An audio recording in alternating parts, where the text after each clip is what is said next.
Hello student, आपका हमारे इस YouTube चैनल में स्वागत है। आज हम आपको अभ्यास 1F कराएंगे। अभ्यास 1F को कराने से पहले हम कुछ इम्पोर्टेंट डेफिनेशन जान लेते हैं। ये परिभाषा आपके टॉपिक से रिलेटेड है और ये परिभाषा बहुत ही महत्वपूर्ण है इस एक्सरसाइज को करने के लिए। आइए अब हम उन परिभाषाओं को जानते हैं। स्टूडेंट, हमें ये 4 पॉइंट जानने हैं, ये 4 पॉइंट समझने हैं। अगर हम इन 4 पॉइंट को समझ लेंगे तो हमारी ये एक्सरसाइज बहुत ही इजी तरीके से हो जाएगी।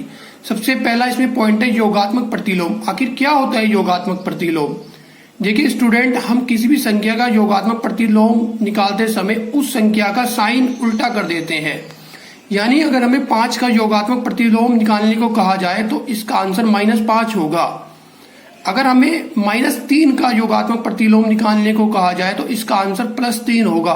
यानी हमें उसका निशान उल्टा कर देना है। अगर वह संख्या प्लस की है तो उसका निशान माइनस का कर देना है। अगर वो संख्या माइनस की है यानी ऋणात्मक संख्या है तो उसका निशान हमें प्लस का कर देना है, उसे धनात्मक संख्या में बदल देना है। ठीक है स्टूडेंट, अगर आपको योगात्मक प्रतिलोम निकालना है तो आपको उस संख्या का निशान उल्टा करना पड़ेगा। अब आइए हम गुणात्मक प्रतिलोम के बारे में जानते हैं। आखिर क्या होता है ये गुणात्मक प्रतिलोम? किसी भी संख्या का गुणात्मक प्रतिलोम निकालते हुए हमें उस संख्या को उल्टा कर देना है। जैसे कि हमें 5 का गुणात्मक प्रतिलोम निकालने को कहा जाए तो 5 के नीचे क्या होता है, उसको हम 5/1 करके लिख सकते हैं। तो उसका गुणात्मक प्रतिलोम आ जाएगा 1/5। यानी हमने 5 को क्या लिख दिया, 1/5। हमें उस संख्या को बस उल्टा करके लिख देना है। जैसे कि आपको 3/5 का गुणात्मक प्रतिलोम निकालने को कहा जाए, 3/5 का गुणात्मक प्रतिलोम, तो बस हम इसे उल्टा कर देंगे, उसे लिख देंगे 3/5।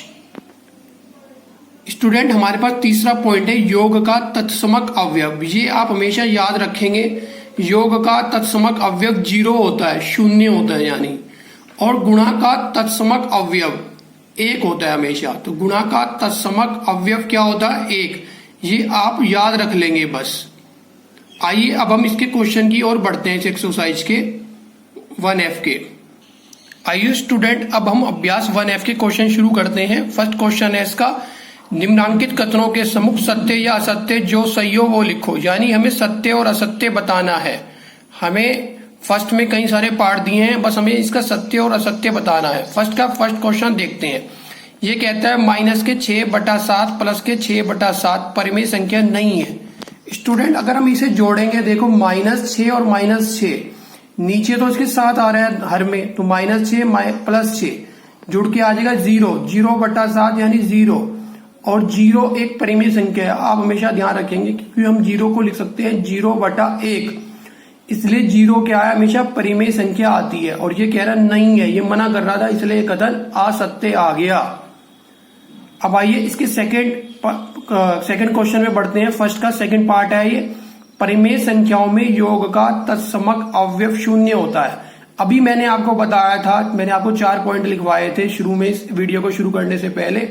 योग का तत्समक अवयव 0 होता है, उसमें मैंने बताया था, जब मैंने इस एक्सरसाइज को शुरू करा था उससे पहले मैंने बताया था योग का तत्समक अवयव 0 होता है। तो ये कथन सत्य है।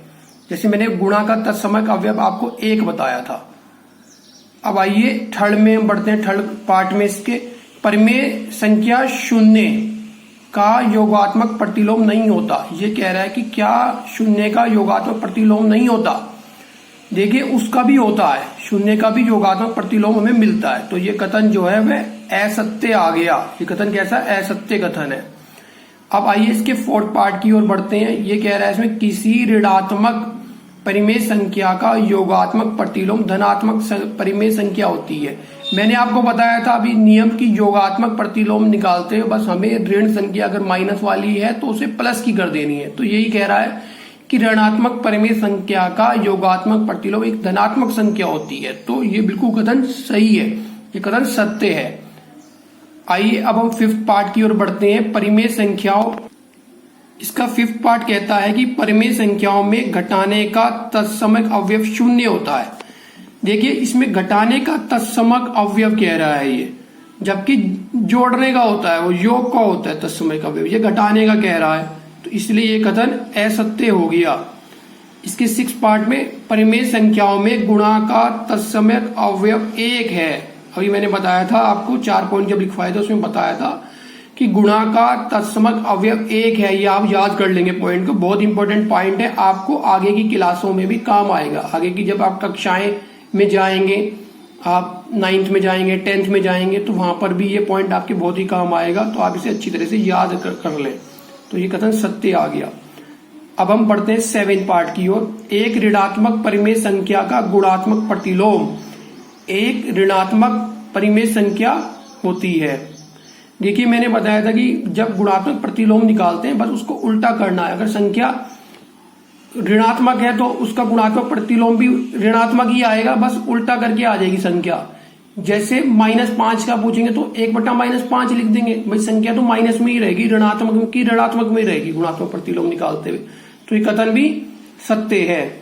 आइए अब इसके 8 पार्ट की ओर बढ़ते हैं। यदि परिमेय संख्या x का योगात्मक प्रतिलोम x है, भाई किसी भी संख्या x का योगात्मक प्रतिलोम वही संख्या आ गई तो इसका मतलब वो 0 है, क्योंकि 0 का योगात्मक प्रतिलोम ही 0 होता है। ये पॉइंट भी हम ध्यान रखेंगे, क्योंकि 0 में 0 ऐड करो आप तो 0 ही आएगा।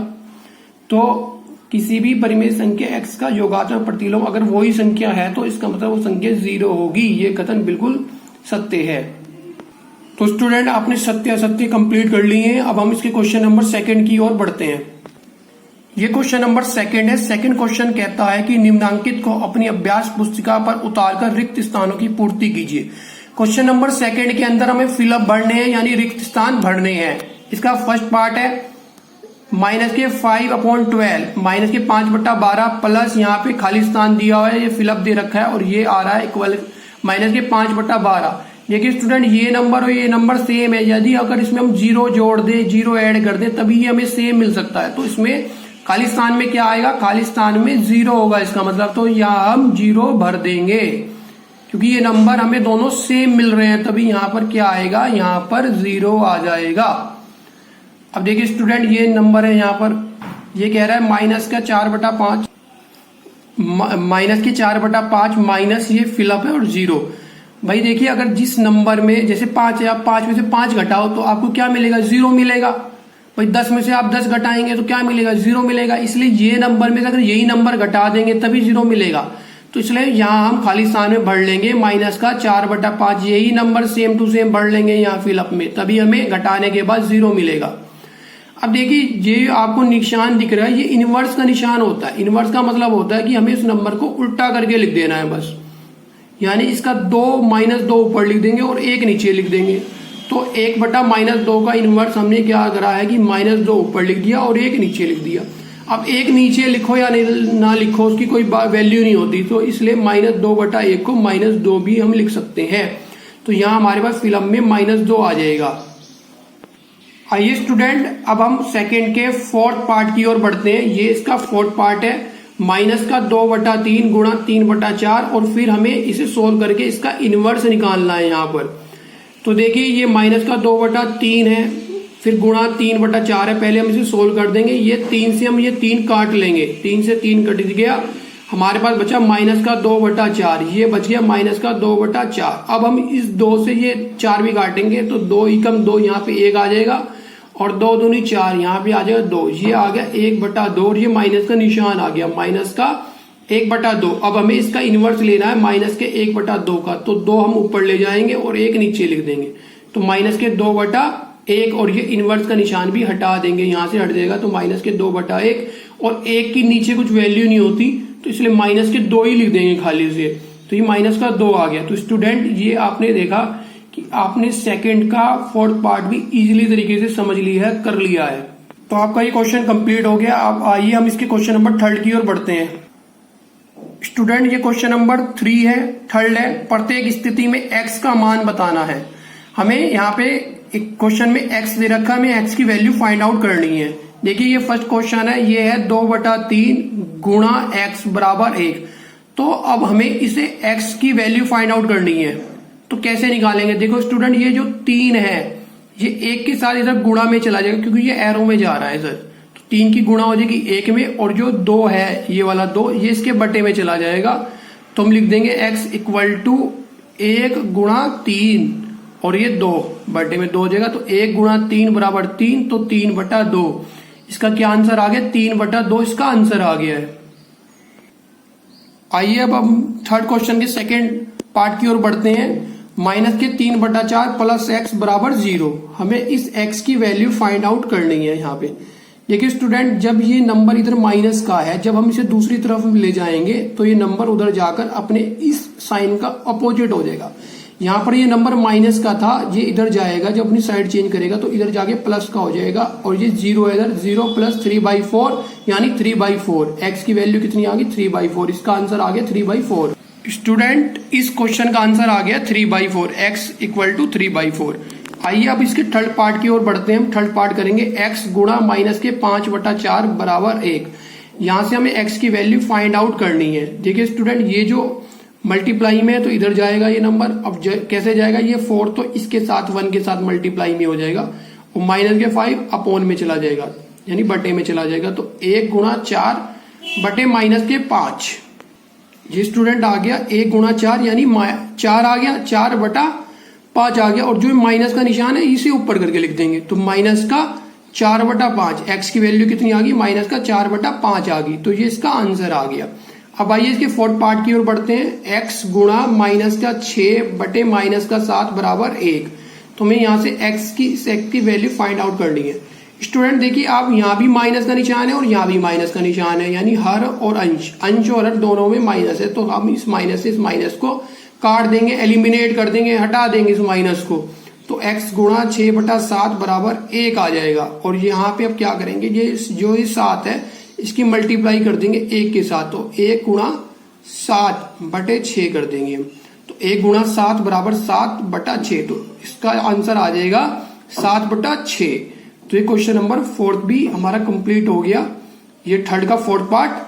अब हम थर्ड के फिफ्थ पार्ट की ओर बढ़ते हैं। ये है माइनस का 5/4 गुणा 4 बटे माइनस का 5 बराबर x। हमें इस x की वैल्यू फाइंड आउट करनी है। अब देखिए, माइनस का 5/4 गुणा 4 बटा माइनस के 5 हमने ये लिखा बराबर x। अब इस -5 से इस -5 कट जाएगा, ये माइनस का निशान भी कट जाएगा, 5 से 5 कट जाएगा, 5 ही कम 5, 1 बच गया हमारे पास। इस 4 से ये 4 कट जाएगा, तो 4 ही कम 4, तो 1 बच गया। अब 1 की गुणा 1 में करेंगे तो 1 ही कम 1। x बराबर ये x के इक्वल रख दिया, तो 1 गुणा 1 करेंगे तो 1 आएगा। तो x की वैल्यू कितनी आ गई? 1 आ गई। क्वेश्चन नंबर थर्ड के फिफ्थ पार्ट में x की वैल्यू कितनी आ रही है? 1 आ रही है। x की वैल्यू 1 आ रही है, तो उसका आंसर 1 आ गया। स्टूडेंट, ये थर्ड का 6th पार्ट है, ये लास्ट पार्ट है इस क्वेश्चन का। ये कह रहा है माइनस के 7/6 प्लस के 7/6 बराबर x। हमें इस x की वैल्यू फाइंड आउट करनी है। देखो, इसके बट्टे में भी 6 है और इसके बट्टे में भी 6 है, तो हम 6 एलसीएम ले लेंगे। ऊपर के नंबर जू के तू लिख देंगे। माइनस के 7 प्लस 7, -7 प्लस 7। भाई एक प्लस का था, एक माइनस का था, दोनों 7 थे, तो 7 में से 7 जाके कितना बचेगा? तो 0 बच गया। तो 0/6, तो 0/6 आ गया। x बराबर कितना आ गया? 0/6। और ये किसी भी नंबर को अगर हम 0 है नंबर और किसी उससे भाग देंगे किसी भी नंबर से, तो वैल्यू 0 ही आएगी, क्योंकि 0 को भाग देने पर किसी भी नंबर से तो 0 ही आता है। तो यहाँ से x की वैल्यू कितनी आ गई? 0 आ गई। तो इसका आंसर आ गया 0। अब आइए हम फोर्थ क्वेश्चन की ओर बढ़ते हैं। इसके थर्ड क्वेश्चन के सारे पार्ट कंप्लीट हो चुके हैं।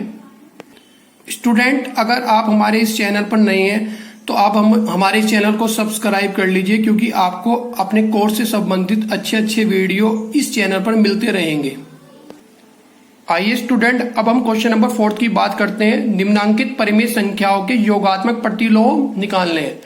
आपको इस क्वेश्चन में निकालना है योगात्मक प्रतिलोम। जैसे भी मैंने अभी बताया था योगात्मक प्रतिलोम की डेफिनेशन, कि कोई भी नंबर है, अगर हमें उसका योगात्मक प्रतिलोम निकालना है तो हम उसका निशान उल्टा कर देंगे बस। अगर प्लस का है तो माइनस कर देंगे और माइनस का है तो प्लस कर देंगे। जैसे ये फोर्थ का फर्स्ट पार्ट लेते हैं हम, इसका हमें आंसर निकालना है। तो योगात्मक प्रतिलोम, ये प्लस का स्टूडेंट 1/2, ये प्लस का, इसका निशान नहीं लग रहा, तो अब भी ये प्लस का ही है, तो इसका योगात्मक प्रतिलोम आ जाएगा माइनस का 1/2, क्योंकि हम यहाँ बस माइनस का निशान लगा लेंगे। ये सेकंड पार्ट है, देखो ये माइनस का है हमारे पास, माइनस का 3/8, तो इसका योगात्मक प्रतिलोम प्लस का 3/8 लिख लो या खाली 3/8 लिख लो, तब भी हम मानेंगे वो प्लस का ही है। अगर किसी का निशान नहीं लगा होता है तो वो प्लस का ही माना जाता है। तो इसका योगात्मक प्रतिलोम आ गया 3/8। और जीरो का योगात्मक प्रतिलोम जीरो ही आता है, ये ध्यान रखेंगे भाई। माइनस जीरो कुछ नहीं होता, जीरो ना तो प्लस का होता है ना माइनस का, जीरो तो जीरो होता है, तो जीरो का योगात्मक प्रतिलोम जीरो आ जाएगा। देखिए अब ये फोर्थ पार्ट है इसका, माइनस का 4/-7। पहले से सोल्व कर लेते हैं। देखो ये माइनस से माइनस कट जाएगा तो ये नंबर आ गया 4/7। ये नंबर क्या आ गया 4/7 आ गया। अब इसका योगात्मक प्रतिलोम निकालना है तो माइनस का 4/7 लिख देंगे, माइनस के 4/7 इसका योगात्मक प्रतिलोम माइनस का आ जाएगा क्योंकि ये नंबर प्लस का है। तो स्टूडेंट ये क्वेश्चन आपका कंप्लीट हो गया। इसके 4 पार्ट थे, आपने चारों समझ लिए हैं। अब आइए हम क्वेश्चन नंबर 5 की ओर बढ़ते हैं। स्टूडेंट ये है 5th क्वेश्चन। 5th क्वेश्चन कहता है निम्नांकित परिमेय संख्याओं के गुणात्मक प्रतिलोम ज्ञात कीजिए। आपको गुणात्मक प्रतिलोम निकालना है। जैसे कि मैंने आपको बताया था कि गुणात्मक प्रतिलोम निकालते हुए आप उस संख्या को बस उल्टा करके लिख देंगे। जैसे ये 8/13 है, ये फर्स्ट पार्ट है 8/13। हमें इसका गुणात्मक प्रतिलोम निकलना है तो आप क्या करेंगे, जो हर है उसको अंश में बदल देंगे और अंश को हर में बदल देंगे। यानी कि 13 को ऊपर लिख देंगे और 8 को नीचे लिख देंगे। तो इसका गुणात्मक प्रतिलोम आ गया 13/8। ये बहुत ही इजी मेथड है और इसको बिल्कुल ऐसे ही करना है। इसका आ गया है 13/8 गुणात्मक प्रतिलोम। जैसे स्टूडेंट इसका लिखना है हमें गुणात्मक प्रतिलोम, तो इसमें 19 ऊपर लिख देंगे और माइनस का 6 नीचे लिख देंगे। तो 19/-6 और ये माइनस ऊपर लिख सकते हैं, तो माइनस के 19/6। क्योंकि हम हर में माइनस नहीं लिखा करते, हमेशा अंश की तरफ माइनस लगा देते हैं, तो माइनस के 19/6। ये क्वेश्चन नंबर 5 का 3rd पार्ट है। इसका भी हमें गुणात्मक प्रतिलोम निकालना है। तो ये है 17/-16। तो गुणात्मक प्रतिलोम निकालते हुए हम माइनस की 16 का ऊपर ले जाएंगे और 17 को नीचे लिख देंगे। तो माइनस के 16/17। अब देखिए ये है इसका 4th पार्ट, ये है माइनस का 9। माइनस का 9 का गुणात्मक प्रतिलोम निकालना है। देखो इसके बटे में कुछ नहीं है, जिसके बटे में कुछ नहीं होता तो मानते हैं कि उसके बटे में 1 होता है, तो 1 है इसके अपोन में। तो हम क्या करेंगे, 1 ऊपर लिख देंगे और 9 नीचे लिख देंगे और माइनस का साइन लगा देंगे। बस इसमें माइनस का 1/9 आ जाएगा। जैसे इसका 17 का निकालना है तो हम इसके बटे में क्या मान लेंगे, 1 मान लेंगे इसके बटे में, तो इसका गुणात्मक प्रतिलोम आ जाएगा 1/17। तो ये 5th पार्ट भी आपका हो गया, इसका आ गया 1/17। स्टूडेंट ये इसका 6th पार्ट है, ये थोड़ा सा बड़ा है, 2/5 गुणा 9/4। पहले हमें थोड़ा सा इसे सोल्व करना पड़ेगा।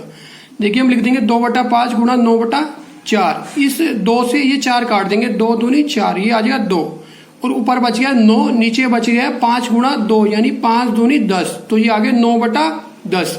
हमें थोड़ा सा इसे सोल्व करना था, हमने इसे बहुत ही इजी तरीके से सोल्व कर लिया। ये आ गया 9/10। अब हमें इसका निकालना है गुणात्मक प्रतिलोम। अब हम इसे उल्टा कर देंगे, इसका रिवर्स कर देंगे भाई, 10 ऊपर कर दो और 9 नीचे कर दो, तो 10/9। इसका आ गया गुणात्मक प्रतिलोम 10/9। स्टूडेंट ये हमारे पास क्वेश्चन नंबर 5 का 6th पार्ट था। 5th क्वेश्चन हमारे पास पूरी तरह से कंप्लीट हो चुका है। अब आइए हम 6th क्वेश्चन पे बढ़ते हैं। ये क्वेश्चन इस एक्सरसाइज का लास्ट क्वेश्चन है। हमें देखो इसे सोल्व करना है। ये क्वेश्चन देखने में बहुत बड़ा प्रतीत हो रहा है लेकिन ये बहुत ही इजी क्वेश्चन है। ये है सरल कीजिए, हमें इसकी वैल्यू निकालनी है। माइनस के 32 गुणा 5/-14 गुणा माइनस का 3/-20 गुणा 0 गुणा माइनस के 13/5। इसकी वैल्यू हमें फाइंड आउट करनी है। देखो ये नंबर कितने बड़े बड़े आपको दिख रहे हैं, बड़े बड़े डिजिट दिख रहे हैं। लेकिन अगर हम इस क्वेश्चन में ध्यान से देखेंगे तो ये नंबर में यहाँ पे हमें एक दिख रहा है 0। ये 0 जो दिख रहा है, किसी भी नंबर में अगर हम 0 से मल्टीप्लाई करते हैं, गुणा करते हैं, तो वो पूरा का पूरा 0 के इक्वल आ जाता है। तो इसलिए इसका आंसर आ जाएगा 0। तो ये आंसर आ गया 0। बस हमें इसको सोल्व भी नहीं करके देखना क्योंकि यहाँ पे हमें 0 दिख गया, तो इसलिए इसका आंसर कितना आ जाएगा, 0 आंसर आ जाएगा यहाँ पे। क्योंकि किसी भी नंबर में अगर हम 0 से गुणा करेंगे, वो नंबर चाहे कितना भी बड़ा हो कितना भी छोटा हो, उसकी वैल्यू हमेशा 0 आ जाएगी। तो स्टूडेंट इसका आंसर हो गया 0। तो ये आपने एक्सरसाइज कंप्लीट कर ली है। हम नेक्स्ट वीडियो भी आपके लिए जल्दी लाएंगे। अगर आपको ये वीडियो अच्छा लग रहा है तो आप इस वीडियो को लाइक कीजिए और आपकी अगर कोई भी प्रॉब्लम हो तो आप हमें कमेंट सेक्शन में लिखिए, हम आपकी उस प्रॉब्लम को अवश्य दूर करेंगे।